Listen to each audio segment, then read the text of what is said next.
Ja, kom ons praat 'n bietjie oor die FSA en sy grootste bondgenoot is nou die Jode staat. Ja, dis nou nogal iets wat ou Trump so ruk terug kwyt geraak het. Ek sien hierdie ding is gepubliseer op TikTok op die 25ste April. Whether people like Israel or not, they have proven to be a great ally of the United States of America. They are courageous, bold, loyal and smart, and unlike others that have shown their true colors, hy praat nou van die Europese state, in a moment of conflict and stress, Israel fights hard and knows how to win. Nou ja, sê ou Donald J. Trump. Nou ja, ek wil vir jou eerlikwaar sê, Donald J. Trump moet 'n mens mooi verstaan. Ek het nou die dag geluister dat in 'n ou in 'n podcast sê, sy naam kom 38,000 keer voor in die Epstein files. Nou ja, nou wonder 'n mens vir watter redes is sy naam so daar en so baie daar. Ek meen 'n mens kan verstaan 1 of 2 of 3 keer, jy weet, dalk so in die verloop van 'n e-mail of so. Maar hy is baie in die Epstein files. Daarom sal die Epstein files nooit ondersoek word nie, nooit sal die inligting uitlek, ordentlik uitlek nie, en nooit sal daar vervolgings wees nie. Want hy en sy pelle is daar. So, van ou Trumpie kan jy mens nie veel sê nie. Behalwe dat hy 'n leienaar en 'n bedrieger is, besig is met insider trading. En natuurlik, op hierdie stadium, of tot en met nou, het hy die Jode geondersteun, want onthou hulle het hom in 'n wys, hulle het hom so vas met die Epstein files, in hulle volksmoord van die Libanese en van die Palestynë, ja. Nou ja, so iets het interessant gebeur op 8 Junie 1967, wat vir jou bewys, die Jode is geen bondgenoot van die FSA nie, is geen bondgenoot van enige land in die wêreld nie, beslis nie enige blanke land in die wêreld nie. En dit is dat daar, die groot aanval was op die USS Liberty. Dit was 'n vlootskip van die FSA, is meer 'n navorsingsskip gewees, en in die Rooi See tydens die 1967 oorlog was hulle daar om waar te neem, en toe het die Jode met hulle jets, die IDF met hulle jets ingekom, en hulle het daardie boot gebom.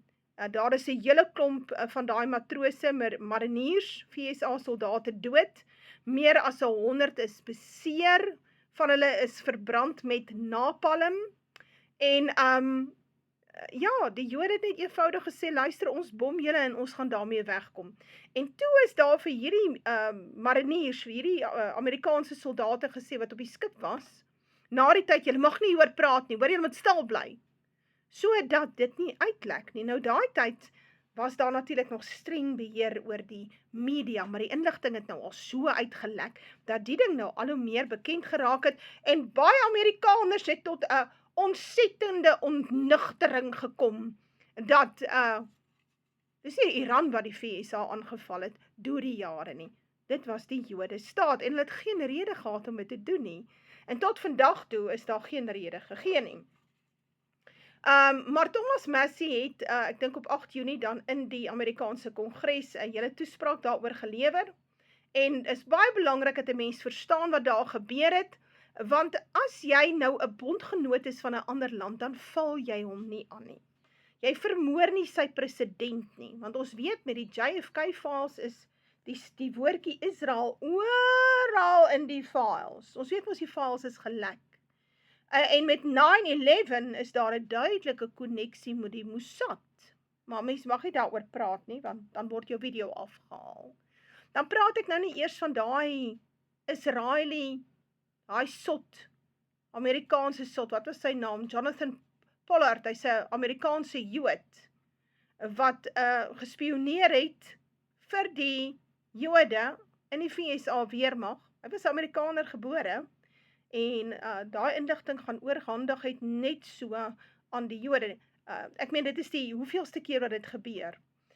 Maar, luister 'n bietjie na hierdie video, miskien word jy wakker. Thomas Massie has exposed that Israel used napalm bombs on the 1967 attack on the USS Liberty. Today in Congress, Massie has exposed Israel for the horrific crimes in attacking the American naval ship in 1967. The ship was an unarmed American research ship with over 200 on board. It was sailing in the Mediterranean until they spotted jets in the distance. These jets flew over them with the American flag flying high. There was not a cloud in the sky, and the jets started dropping every bomb they had, which included napalm, which was burning the faces and skin of every man on board. The Americans radioed the Israelis and begged them to stop, saying, "It's us, it's us." The Israelis cut communications and continued bombing for half an hour. 34 men burned alive. Over 100 suffered injuries that they never recovered from. It took the United States 12 hours to rescue the men. All of this information has been exposed by Thomas Massie today on the Congress floor. When you dig into the past of America's greatest ally, you'll uncover some horrific stuff.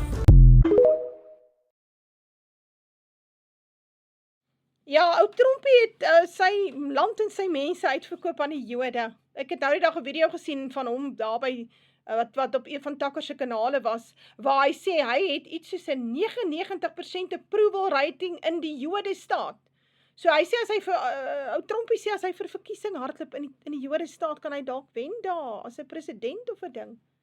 Maar hy vergeet om te sê dat in Amerika het hy 'n 35% approval rating.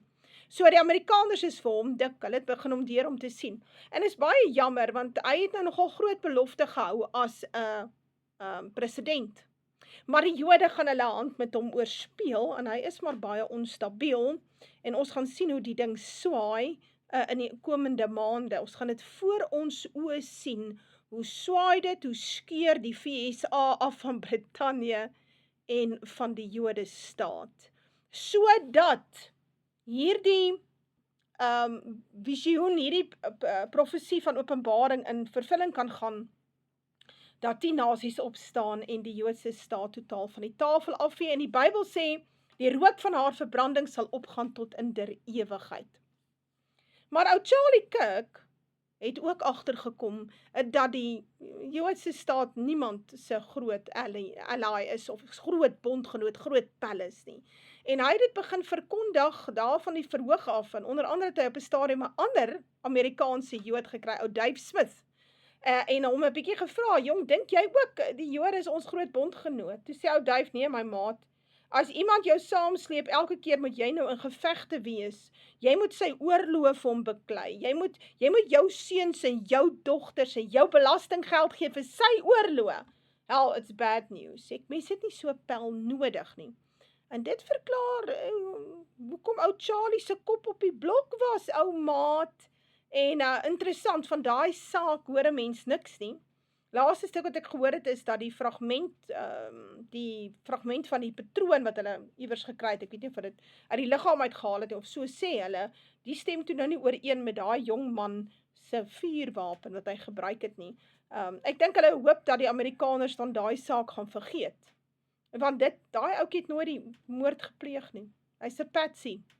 Patsy beteken, hy was die afleimiddel. Almal moet fokus op hom, terwyl die Mossad die dinge doen en op die vliegtuig klim en gee pad. En niemand ooit hopelik sal weet wat daar aangegaan het nie. Maar ek sien die Amerikaners is besig om stadig aan wakker te word. Jy sien hoe swaarder die Amerikaners kry, hoe meer hulle sukkel om kos te koop en brandstof in te gooi, en hulle kinders by die dokter te kry, dan gaan 'n ou se ore oop. Nou hier in Suid-Afrika is dit eintlik veronderstel om ook te gebeur, maar ek dink die meeste ouens kry nog nie swaar genoeg nie. En wanneer dit gebeur, dan gaan hulle mooi verstaan wat Deborah al die jare vir hulle gesê het. Ons gaan almal op dieselfde bladsy wees. So kom ons luister bietjie na Dave Smith. Ek sê ons is 'n Amerikaanse Jood. Daar's Jode wat baie sterk praat teen die Joodse staat, teen die volksmoord wat daar plaasvind. En mense is baie trots op hulle. Is Israel an ally of the United States? No. So you say Israel is not an ally. That is not an opinion that people hear a lot. Why is that? Look, all I'm saying is they have been constantly pushing America toward more aggressive policies, toward getting in more fights. And just like I always say, if you went out to the bar every single night with your friend, and every night your friend's trying to convince you to get into a fight, and while you're beating a lot of people up, you're also taking a lot of wounds, and you're going to jail, and you're getting in trouble, you got to stop hanging out with that friend. And so I think that you know what? I also don't believe in welfare, and they shouldn't get another dime of U.S. taxpayer money, and they should not. So hold on. Their lobby should register as a foreign That's a good agent, segue. Finish that. And they should stop blackmailing our politicians. Got it. So back to Josh.